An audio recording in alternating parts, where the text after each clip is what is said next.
Dahil ang dating ng DWIZ ay nationwide. Kailangan mabalitaan mo ang mga nagbabagang balita saan man ito sa Pilipinas. Hatid ng buong puwersa ng DWIZ News Gathering Team. Hatid ang programang magbibigay ng tamang impormasyon na galing sa lahat ng region sa buong bayan. DWIZ Network News. Bida ang lahat ng DWIZ News FM regional stations at lahat ng news correspondents sa lahat ng lugar sa bayan. Kasama si Angelo Bainio, naka-live sa DWIZ Manila at lahat ng DWIZ News FM regional stations sa buong Pilipinas. Mapapanood din sa Aliw Channel 23, DWIZ News TV at lahat ng DWIZ Digital Channels, Facebook, YouTube at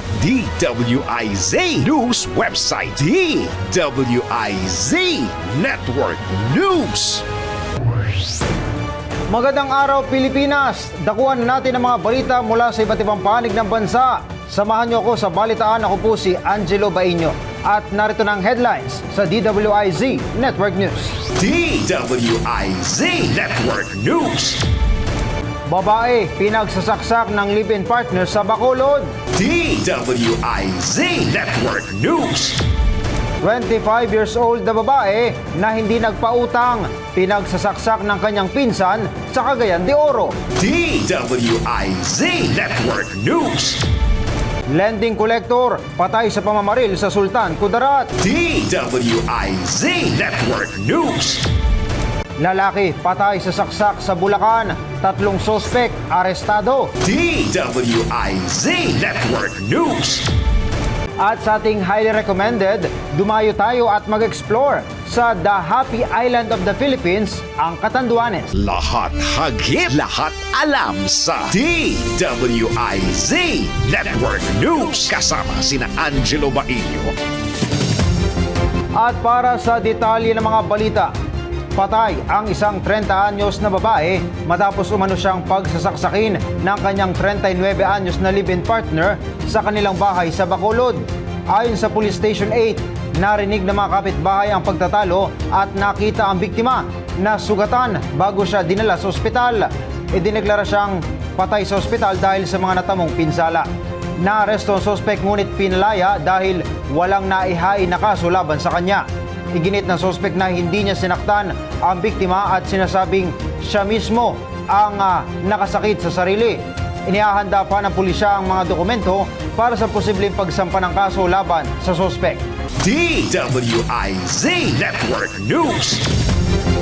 Samantala, 25 taong gulang na babae na hindi nagpautang, pinagsasaksak ng kanyang pinsan sa Cagayan de Oro. Ang report mula kay Kim Gomez. DWIZ Network News. Patay ang isang 25 anyos na babae matapos siyang saksakina ng hindi bababa sa 20 beses ng kanyang pinsan sa Cagayan de Oro City. Ayon sa pulisya, nakita ng 7 taong gulang na anak na lalaki ng biktima ang insidente at tinukoy ang suspect bilang kanyang 26 anyos na tiyuhin. Sinabi ng partner ng biktima na humiram umano ng pera ang suspect mula sa biktima bago ang krimen na maaaring dahilan ng insidente. Arestado ang suspect at dinala sa ospital dahil sa mga sugat na tinamo sa krimen.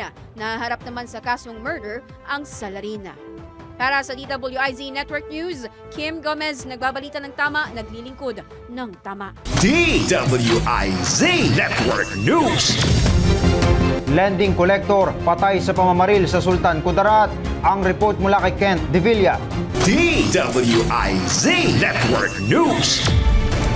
Dead on the spot ang kolektor ng isang lending company matapos itong pagbabarili ng hindi pa nakikilalang mga sospek sa bayan ng Colombio, Sultan Kudarat. Kinilala ang nasawing biktima na si Froilan Dale Combate, 28 anyos at residente ng Coronadal South, Cotabato. Batay sa inisyal na investigasyon ng Colombio Municipal Police Station, galing sa pangongolekta ang biktima ng tambangan siya ng mga sospek. Nagtamo ng tama ng bala ng baril sa iba't ibang bahagi ng katawan ng biktima na naging sanhi ng agaran nitong pagkamatay. Nabatid na tinanggap Tinangay din ng mga sospek ang koleksyon ng biktima matapos tumakas. Nagpapatuloy pa ang investigasyon ng pulisya para sa pagkakakilanlan ng mga salarin. Para sa DWIZ Network News, ako si Ken Villa, nagbabalita ng tama, naglilingkod ng tama. DWIZ Network News.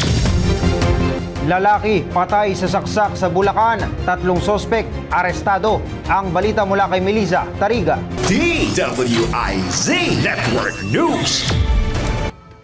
Patay ang isang lalaki matapos masaksak sa gitna ng kaguluhan na nagsimula sa suntukan sa Malolos, Bulacan. Sa CCTV, nagsimula ang insidente ng suntukin ng isang lalaking nakabisikleta ang isa pang lalaki na nakasuot ng itim na t-shirt. Kahit natumba, agad itong nakabangon at tumakbo kasama ang isa pang lalaki, ngunit hinabol sila at nauwi sa suntukan.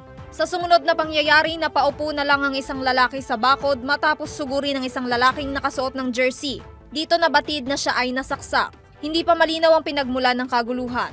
Naaresto ang 3 sospek kabilang ang 2 minor de edad.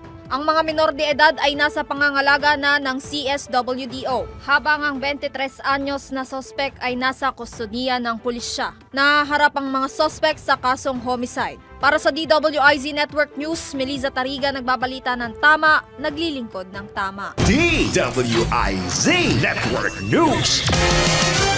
Tayo namang rumonda sa probinsya. Mahigit 5 million pesos na halaga ng shabu na kumpiska ng PNP Bicol sa isang araw na anti-illegal drug operations. Ang balita mula kay Melvin Machado. DWIZ Network News. 751.60 grams ng umano'y shabu na may estimated standard drug price na 5,110,880 pesos at 12 sospek ang naaresto sa loob lang ng isang araw nitong Marso 24 ang naitala ng PNP Bicol. Sa naturang accomplishment, 29.2 grams ng umano'y shabu na nagkakahalagang 198,560 pesos ang na-record sa lalawigan ng Albay. 771,120 pesos naman ang standard drug price ng 113.4 grams ng umano'y shabu ang nai-report ng Camarines Sur. 8 gramo naman ng illegal na droga ang nakumpiska sa lalawigan ng Masbate na nagkakahalagang 54,400 pesos, habang ang lalawigan ng Camarines Norte ang nakapagtala ng pinakamataas na drug accomplishment sa naturang araw na merong 601 grams na nagkakahalagang 4,086,800 pesos. Lahat ng naaresto ay sasampahan ng reklamo sa paglabag sa Republic Act 9165. Pinuri naman ni Police Brigadier General Erosito Miranda ang lahat ng kapulisan sa naturang mga lalawigan dahil sa matagumpay na kampanya laban sa iligal na droga. Ito ang Ronda Patrol, Melvin Machado para sa Himpilang May Todong Lakas, DWIZ. Nagbabalita ng tama, naglilingkod ng tama. DWIZ Network News. Isang bagong silang na sanggol itinapon sa ilog sa Quezon. Ang balita mula kay Arman Cambe. DWIZ Network News. Isang kasisilang lamang na sanggol na natagpuang patay sa isang ilog na nasa ilalim ng tulay sa barangay Minahan Sur, General Nakar, Quezon. Sa ulat ng Quezon Police Provincial Office, 3 bata na nanguhuli ng gagamba ang nakakita sa bangkay ng sanggol na agad naman ipinagbigay alam ito sa mga barangay official sa lugar. Ayon sa MDRRMO, may ilang oras ng patay ang sanggol bago ito natagpuan. Agad naman dinala ang sanggol sa funeral parlor para sa isang maayos na disposisyon. Masusipan nag-iimbestiga ang Quezon Police Provincial Office sa naturang pangyayari. Arman Cambe mula Calabarzon, nagulat pa si Himpilang May Todo Lakas. DWIZ nagbabalita ng tama, naglilingkod ng tama. DWIZ Network News. At sa iba pang mga balita, 22 taong gulang na online seller patay matapos sumalpok ang motorsiklo sa nakaparadang truck sa Quezon. Ang report mula kay Monique Tugade. DWIZ Network News.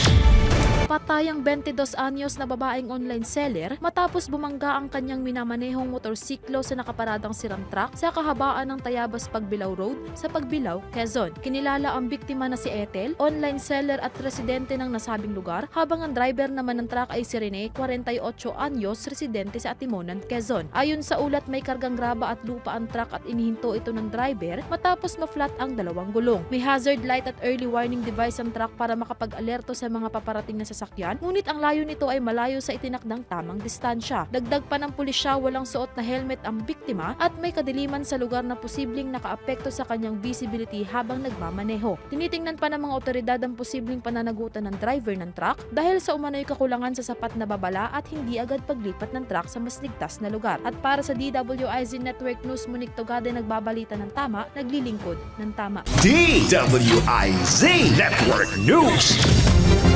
Dalawa katao patay sa aksidente sa kalsada sa CDO. Ang report mula kay Angelo Maan. DWIZ Network News. Isang rider at ang kanyang biyanan ang nasawi habang sugatan ang babaeng kasama nila matapos bumangga ang isang mini dump truck sa sinasakyang motorsiklo sa barangay Danso, Lihon. Ayon sa investigasyon, nawala ng kontrol ang truck driver sa kurba ng kalsada kaya tumagilid sa lane ng motorsiklo. Naaresto ang truck driver at inayos ang posibleng settlement sa pagitan ng mga sangkot. At para sa DWIZ Network News, Angelo Maat, nagbabalita ng tama, naglilingkod ng tama. DWIZ Network News. Kawani ng MDRRMO sa Quezon, patay matapos tambangan ng riding in tandem. Ang report mula kay Kat Antonio. DWIZ Network News. Dead on arrival ang isang kawani ng Municipal Disaster Risk Reduction and Management Office ng Sariaya, Quezon matapos pagbabarili ng isa sa riding in tandem criminals sa nasabing lugar. Batay sa inisyal na investigasyon ng pulisya, sakay ang biktima ng kanyang kotse para pumasok sa trabaho sa munisipyo na mangyari ang pamamaril. Pagdating umano ng biktima sa railroad crossing sa Barangay Lukutan 1, ay bigla na lamang umanong sumulpot ang mga salarin na sakay ng isang motorsiklo at pinaulanan ng bala ang biktima. Naisugod pa sa ospital ang biktima, ngunit idineklara itong patay ng doktor dahil sa tinamong tama ng bala sa iba't ibang bahagi ng katawan. Nagsagawa na ng investigasyon ng mga pulis upang matukoy ang motibo sa krimen, habang patuloy rin ang backtracking sa mga CCTV footage para matukoy ang pagkakakilanlan ng mga salarin. At para sa DWIZ Network News, Kat Antonio, nagbabalita ng tama, naglilingkod ng tama. DWIZ Network News. Samantala, mag-ina naabo sa 2 oras na sunog sa Cavite. Ang balita mula kay Arman Cambe. DWIZ Network News. Dead on arrival sa ospital ang mag-inang babae sa Bacoor City, Cavite nang kapwa sila na-trap sa nasunog nilang bahay kahapon sa barangay Poblasyon na nabanggit na lungsod. Kinilala ang mga biktim na sina Fe Eusebio, 79 anyos, at anak nitong si Lisel, 53 taong gulang. Ayon sa Bureau of Fire and Protection ng Bacoor City, sumiklab ang apoy dakong 2 ng hapon sa isang residential area na umabot pa sa unang alarma. Sa pahayag ng mga barangay official sa lugar, nahirapan ng mga bomberong apulahin ng apoy dahil sa naglawit ng mga linya ng kuryente sa lugar at ang makipot na daan. Tuluyang napula ang sunog makalipas ang 2 oras.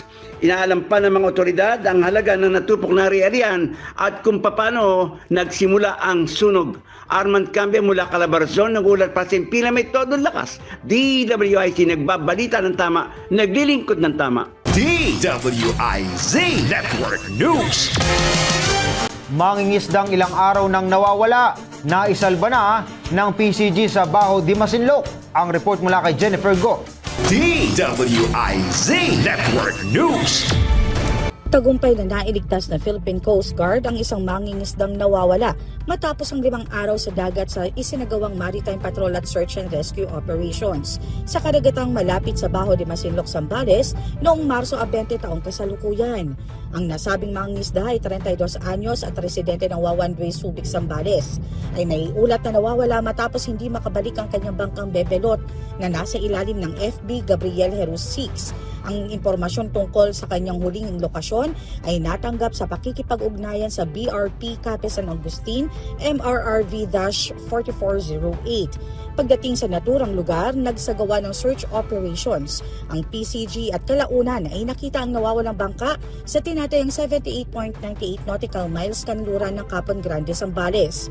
Bandang ika-alas 4 ng hapon, matagumpay na nasagip ang mga isda at agad na nabigyang medical ng atensyon sakay ng barko na na-recover din ang kanyang bangka at isinakay na sa nasabing sasakyang dagat.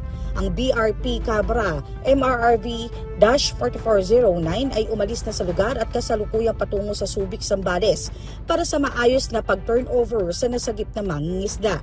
Ito si Ronda Patrol Jennifer Gona Zambales para sa impilang metodong lakas DWIZ, nagbabalita ng tama, naglilingkod ng tama.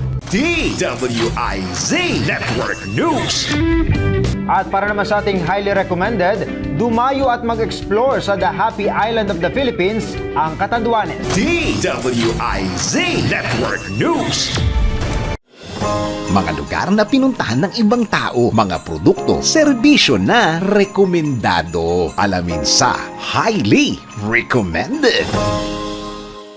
Kung naghahanap ka ng lugar na pupuntahan para mag-unwind, huwag nang palampasin ang probinsya ng Catanduanes dahil ang tanawin dito ay tila mula sa isang panaginip. Simulan na sa Caglipa Rolling Hills. Matatanaw dito ang malawak na berdeng burol habang dinadamdam ang malamig na simoy ng hangin. Isunod na ang Bote Lighthouse. Isa itong makasaysayang lighthouse na itinayo pa noong Spanish colonial period para magsilbing gabay ng mga mangingisda. Bukod dito, magandang spot din ito para sa panoramic view ng karagatan, lalo na kapag papalubog na ang araw. Para naman sa kakaibang experience, bisitahin ang Poseidon's Rock. Isa itong natatanging rock formation na kahawig ng isang figura. Mayroon din itong maliit na pool na pwede magtampisaw. Kung gusto mo namang ma-experience ang mag-picnic sa ibang lugar, puntahan na ang Maribina Falls. Napapalibutan ito ng kagubatan at falls na may malinaw at malamig na tubig.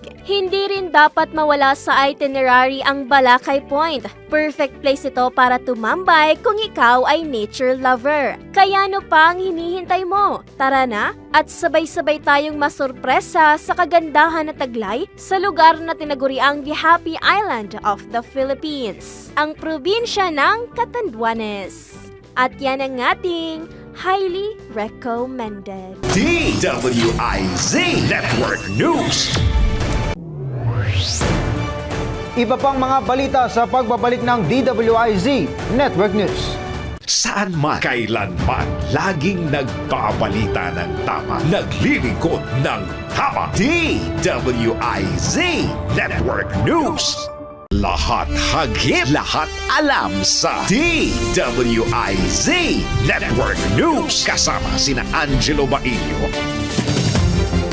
At sa iba pang detalye ng mga balita, 5 katao sugatan sa banggaan ng motor at MPV sa Tacurong City. Ang report mula kay Mia Alcantara. DWIZ Network News. 5 katawang sugatan sa banggaan na motorsiklo at multipurpose vehicle sa Barangay Grinyo. Sa investigasyon, nag-left turn ang MPV na mabangga ng motorsiklo na medyo lumampas sa solid white lane. Nasugatan ang rider at ang kasama niya na parehong nursing students pati ang 3 pasahero ng MPV dahil sa nabasag na salamin. Lahat ay dinala sa ospital at stable ang kondisyon. Naaresto ang driver ng MPV at parehong partido ang inaasahang magkakaroon ng posibleng settlement. Para sa DWIZ Network News, Mia Alcantara, nagbabalita ng tama, naglilingkod ng tama. DWIZ Network News. Magkapatid, sugatan sa pamamaril sa South Cotabato. Ang report mula kay Kent Divilla. DWIZ Network News. Sugatan ng 2 magkapatid matapos tambangan ng mga armadong kalalakihan sa bayan ng Polomolok sa South Cotabato. Kinilala ang magkapatid na biktima na sina Roland Mata at Jesse Mata, kapwa na nasa hustong gulang at residente ng Barangay Maligo ng nasabing bayan. Ayon sa ulat ng pulisya, sakay ang magkapatid ng isang black and white na motorsiklo nang mangyari ang pananambang. Nag-crash ang motorsiklong sinakyan ng magkapatid at agad naman tumakas ang mga salarin. Dinala sa pagamutan ang mga biktima dahil nagtamo ng tama ng bala ng baril si Roland sa kanyang kanang hita balita, habang si Jessie naman ay tinamaan sa kamay at paa. Posible umanong may kinalaman sa trabaho ni Roland na isang security guard sa isang pineapple plantation ng nasabing lugar ang motibo ng krimen. Si Roland at kapwa nitong Secure ay nakapagpigil ng tangkang nakawan sa nasabing plantasyon sa nakalipas na buwan. Nagpapatuloy pa ang investigasyon ng mga otoridad hinggil sa insidente. Para sa DWIZ Network News, ako si Ken Villa, nagbabalita ng tama, naglilingkod ng tama. DWIZ Network News. Wanted person sa Bulacan, arestado sa Sorsogon. Ang report mula kay Diana Tolentino. DWIZ Network News. Arestado ang itinuturing na isa sa mga wanted person sa Bulacan matapos ang matagumpay na operasyon ng mga otoridad sa Barangay Poblacion Sur, Barcelona, Sorsogon. Kinilala ang suspect sa alias Eddie, 44 anyos, may asawa at residente ng San Jose del Monte, Bulacan. Itinuturing ding rankless city most wanted person ng San Jose del Monte Police Station ang suspect. Naaresto ang suspect sa bisa ng warrant of arrest para sa kasong murder na inisyu ng Regional Trial Court Branch 10 sa San Jose del Monte noong December 18, 2025 na walang inirekomendang piyansa. Dinala ang akusado sa Barcelona Police Station para sa kaukulang dokumentasyon bago i-turn over sa San Jose del Monte Police para sa tamang disposisyon. Para sa DWIZ Network News, Diana Tolentino, nagbabalita ng tama, naglilingkod ng tama. DWIZ Network News. Balita sa probinsya, 2 bahay sa San Juan, Batangas naabo sa sunog. Ang report mula kay Arman Campbell. DWIZ Network News. 2 bahay ang tinupok na apoy sa sunog na naganap kahapon sa Barangay Lipahan, San Juan, Batangas. Ayon sa Bureau of Fire and Protection ng San Juan, Batangas, mabilis na kumalat ang apoy dahil sa lakas ng hangin at gawa sa light materials ang 2 kabahayan. Agad naman narespondihan ng mga bumbero sa ibang bayan sa Batangas ang sunog kung kaya't madaling napula ang apoy at hindi na nadamay ang iba pang bahay. Wala namang naiulat na nasaktan o nasawi sa nasabing sunog. Inaalam pa ng mga otoridad ang halaga na natupok na ari-arian at kung saan nagsimula ang naturang apoy.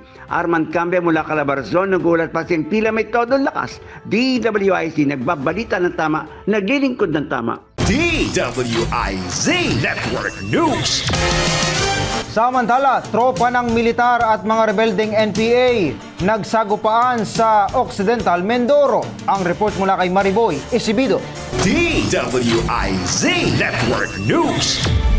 Nagkainkwentro ang tropa ng pamahalaan at mga miyembro ng New People's Army o NPA sa sitio Danlog, Barangay Monteclaro, San Jose Occidental, Mindoro, Martes ng umaga, March 24 na nagresulta sa pagkakarecover ng mga kagamitang pandigma ng mga rebelde. Sa panayam ng DWIC kay Brigadier General Melencio Ragudo ng 203rd Infantry Brigade, sinabi nito na nagsasagawa ng focus military operations ang pinagsanib na puwersa ng 68 Infantry Battalion, 1st Infantry Battalion at 5th Scout Ranger Battalion sa sitio Danlog, Barangay Monteclaro nang makasagupa ang mga grupo ng rebelde. Tumagal ng humigit kumulang 15 minuto ang palitan ng putok bago matras sa mga kalaban. Ayon kay General Ragudo, mga natitirang kasapi ng kilusang larangang gerilya at mga sinaunang masa nakaengkwentro ng tropa ng pamahalaan dahil sa patuloy na recruitment at panghihingi ng mga ito sa mga taga Monteclaro. Naengkwentro natin sila dyan. Isipin mo sa may sitio Danlog lang po. Ang lapit-lapit ka po niyan sa bahayan dyan sa may Monteclaro. Tsaka yung mga sa mga kababayan nating nabigla dyan or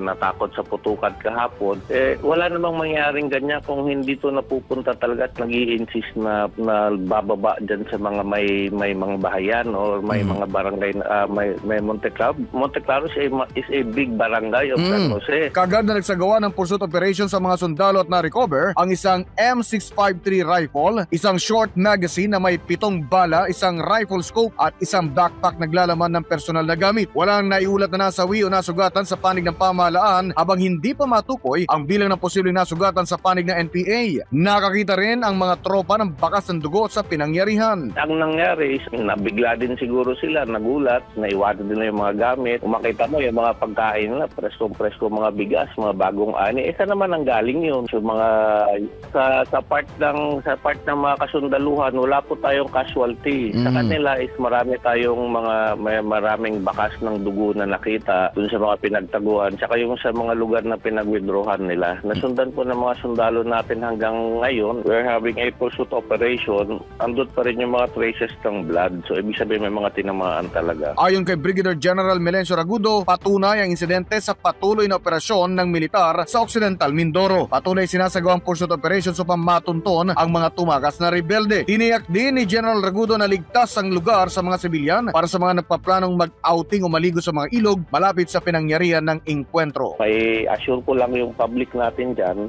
lalo na specifically sa may Monteclaro, sa may San Jose, safe po yung lugar. As long as ang cooperation natin dyan sa mga kababayan natin na nagre-report sila, saka sa ating mga local government units na rin, tuloy-tuloy yung koordinasyon natin, lalo sa kapayapaan dyan. Safe po tayo dyan. Ang tinig ni Brigadier General Melencio Ragudo ng 203rd Infantry Brigade, Philippine Army. Mula dito sa Occidental Mindoro, Mima Ropa, Ronda Patrol Mariboy Sibido para sa impilang may todong lakas, DWIZ. Nagbabalita ng tama, naglilingkod ng tama.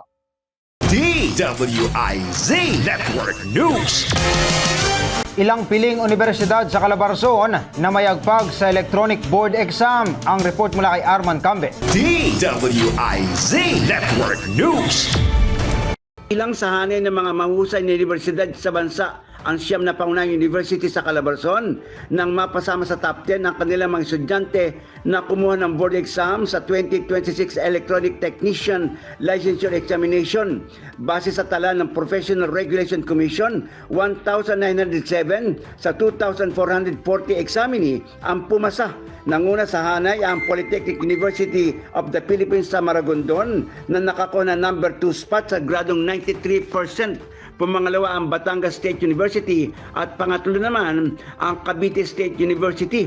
Napasama rin sa listahan ang Southern Luzon State Polytechnic University, pamantasan ng Cabuyao, De La Salle Lipa, De La Salle Dasmariñas at Mapua Malayan College sa Cabuyao, Laguna. Arman kami mula Calabarzon, nagulat pa simpila may todong lakas. DWIC nagbabalita ng tama, naglilingkod ng tama. DWIZ Network News. Dalawang nursing student sugatan matapos masangkot sa salpukan ng motor at SUV sa Sultan Kudarat. Ang report mula kay Melissa Tariga. DWIZ Network News. Sugatan ng dalawang nursing student matapos bumangga ang sinasakyang motorsiklo ng mga biktima sa isang SUV sa Tacurong City sa Sultan Kudarat. Kinilala ang isa sa biktima na si Adrian Omal. Batay sa inisyal na investigasyon, magkaangkas ang dalawang biktima sa motorsiklo at mabilis na binabaybay ang kahabaan ng highway nang bigla itong sumalpok sa isang SUV na pa-U-turn. Dahil sa lakas ng impact, tumilapo ng mga biktima habang wasak ang motor. Batay sa salaysay ng mga saksi, hindi umano napansin ng mga biktima ang pag-U-turn ng SUV kaya dire-diretso itong bumangga. Nagpapatuloy pa ang investigasyon upang malaman ang posibleng pananagutan ng mga sangkot sa insidente. Para sa DWIZ Network News, Melissa Tariga nagbabalita ng tama, naglilingkod ng tama. DWIZ Network News. 8 gasolinahan sa Bohol, inisyuhan ang show cause order ng DOE dahil sa sobrang taas ng presyo ng langis. Ang report mula kay Monique Tugade. DWIZ Network News. Kinumpirma ni Bohol Governor Aris Omentado na mayroong 8 gasolinahan sa probinsya ng Bohol ang inisyuhan ng show cause order ng Department of Energy dahil sa sobrang singil nito sa produktong petrolyo. Binigyang diin ni Omentado na hindi papayagan ng probinsya ang pananamantala sa presyo ng langis sa pamamagitan ng pagtaas nito ng presyo sa gitna ng nagpapatuloy na krisis dulot ng nangyayari sa Middle East. Ang hakbang ng DOE ay magsisilbing babala sa ibang gasoline stations na sumunod sa tamang presyo at regulasyong itinakda ng gobyerno. At para sa DWIZ Network News, Monique Tugade nagbabalita ng tama, naglilingkod ng tama. DWIZ Network News. Iba pang mga balita sa pagbabalik ng DWIZ Network News. Saan man, kailanman, laging nagbabalita ng tama, naglilingkod ng tama. DWIZ Network News. Lahat hagip, lahat alam sa DWIZ Network News. Kasama sina Angelo Bailio. Nagbabalik po ang DWIZ Network News at sa detalye ng mga balita, 400 kilo ng carrots, inani at tinangay ng mga kawatan sa Benguet. Ang report mula kay Kat Antonio. DWIZ Network News. Labis na ikinalungkot ng isang magsasaka sa barangay Kalamagan, Bugyas sa Benguet matapos umanong anihin at tangayin ng mga magnanakaw ang nasa 400 kilo ng carrots na kanyang itinanim. Ayon sa magsasaka, handa na ang carrots na anihin, ngunit nabigla na lamang siya dahil nang tignan niya ang mga ito ay halos lahat ng kanyang paninim ay napitas na. Ito umano ang unang pagkakataon sa lugar na mismong mga magnanakaw pa ang nag-ani, na ipaalam na sa mga otoridad ang insidente. At para sa DWIZ Network News, Kat Antonio, nagbabalita ng tama, naglilingkod ng tama. DWIZ Network News. Lang-Ay Festival sa Mountain Province kinansela bilang suporta sa National Energy Emergency. Ang report mula kay Mia Alcantara. DWIZ Network News. Inanunsyo ng pamahalaang panlalawigan ng Mountain Province ang pagkansela ng lahat ng aktibidad para sa taunang Lang-Ay Festival bilang suporta sa pambansang energy emergency. Inihayag ng lokal na pamahalaan ang pagkansela alinsunod sa Executive Order 17/2026 at idinagdag na ang hakbang ay sumusuporta sa National Energy Emergency na idineklara sa ilalim ng Executive Order 110. Matatandaang idineklara ni Pangulong Ferdinand Marcos Jr. ang National Energy Emergency noong Martes dahil sa patuloy na pagtaas ng presyo ng langis na dulot ng pagpapatuloy na krisis sa gitnang silangan. Nauna nang inihayag ng lalawigan ang planong pagbabawas ng mga aktibidad ng pagdiriwang at pagpapatupad ng mga hakbang sa pagtitipid ng enerhiya bago ang ganap na pagkansela. Prioridad ng pamahalaan ang pagtitipid ng enerhiya at paglilipat ng pondo sa mga mahalagang serbisyong pampubliko. Kilala ang isang linggong festival sa pagtatampok ng katutubong kultura, mga tradisyonal na sayaw at pagkakaisa ng komunidad. Para sa DWIZ Network News, Mia Alcantara, nagbabalita ng tama, naglilingkod ng tama. DWIZ Network News. At libreng anti-rabies vaccination drive sa General Trias, Cavite naging matagumpay. Alamin natin sa balitang mas maganda pa sa good news, the better news. DWIZ Network News. Balitang mas maganda pa sa good news. DWIZ, the better news. Sa Indang Covered Court, noong nakarang linggo, isinagawa ang Youth for Animals, ang protektado kontra rabies, isang libreng anti-rabies vaccination drive at seminar sa makataong pangangalaga sa hayop. Layunin ng programa ang itaguyod ang responsableng pag-aalaga ng alagang hayop, kapakanan ng hayop at pagpigil sa rabies. Sa pakikipagtulungan ng City Veterinary Office ng General Trias at Avli Biocare Incorporated, ligtas na naibigay ang mga bakuna at libreng bitamina sa tulong ng ilang veterinaryo kasama ang mga estudyante ng VetMed, habang ang mga miyembro ng YFA ang nag-organisa at nagpatakbo ng programa. Ang pakikilahok ng mga responsable at mapagmahal na pet owners ay nakatulong sa pagtataguyod ng mas ligtas at mas malusog na komunidad para sa tao at hayop. At yan ang ating The Better News. DWIZ Network News. Paggamit ng earphones o headset habang nagmamaneho, nako, bawal na bawal po iyan. Alamin ang kaparusahan sa NBI. Nako, bawal ito. DWIZ Network News. Alamin kung bawal o hindi. Dahil kung di mo alam to, kaso ang kakaharapin mo sa NBI. Nako, bawal ito. Paggamit ng earphones o headset habang nagmamaneho, nako, bawal ito. Sa gitna ng traffic sa kalsada, karamihan ay nagpapalipas ng oras sa pamamagitan ng pakikinig sa musika. Ngunit paano kung tinakpan mo ang iyong tenga gamit ang earphones at hindi nabuo ang atensyon mo sa kalsada? Nako, alam mo bang labag sa batas yan? Batay sa Republic Act No. 10913 o Anti-Distracted Driving Act, mahigpit na ipinagbabawal sa mga motorista ang paggamit ng anumang mobile communications device o electronic entertainment device habang nagmamaneho, lalo lalo na kung wala namang emergency. Ayon sa batas, ikinukonsiderang electronic entertainment devices ang mga sumusunod: earphones o headset, portable audio players, at Bluetooth earpieces. Ang sinumang lumabag ay maaaring magmulta ng mula 5,000 piso hanggang 20,000 piso, 3 buwang suspensyon ng lisensya o pagbawi ng lisensya. Kaya sa lahat ng motorista, hindi sapat ang 2 kamay sa manibela. Kailangan din ang buong atensyon at pandinig sa kalsada. Maging disiplinado para hindi ka masabihan ng, nako, bawal ito. DWIZ Network News. At sa ating highly recommended, bisitahin at saksihan ang mga paraiso na dapat mong bisitahin sa Mindanao. DWIZ Network News. Mga lugar na pinuntahan ng ibang tao, mga produkto, serbisyo na rekomendado. Alamin sa Highly Recommended. Handa ka na bang maranasan ang kahanga-hangang ganda ng Mindoro? Narito ang ilang mga lugar na hindi mo dapat palampasin. Una na dyan ang Puerto Galera, sikat sa mga puting buhangin at makulay na buhay sa ilalim ng dagat. Perfect ito para sa snorkeling at diving. Sunod dyan ang Tamaraw Falls, isang 20 metrong talon na matatagpuan sa barangay Villaflor, Puerto Galera, na nagbibigay ng malamig at napaka-preskong tubig. Apo Reef Natural Park, ang pinakamalaking coral reef system sa Pilipinas at pangalawa sa buong mundo.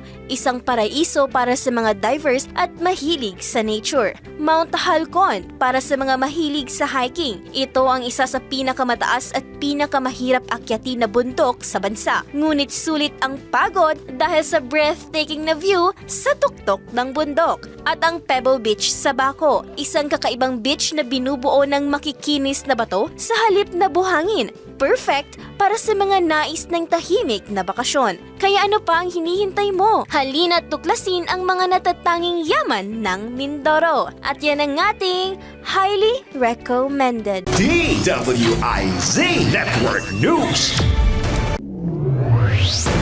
At yan ang mga balita na nakalap namin mula sa Luzon, Visayas at Mindanao sa ngalan ng buong puwersa ng DWIZ Manila, DWIZ News FM Regional Group at Aliw Channel 23. Ako po ang inyong nakasama, Angelo Bainyo. Para sa mas malawak na pagbabalita ng tama at paglilingkod ng tama, ito po ang DWIZ Network News. Saan man, kailanman, laging nagbabalita ng tama, naglilingkod ng tama. DWIZ Network News.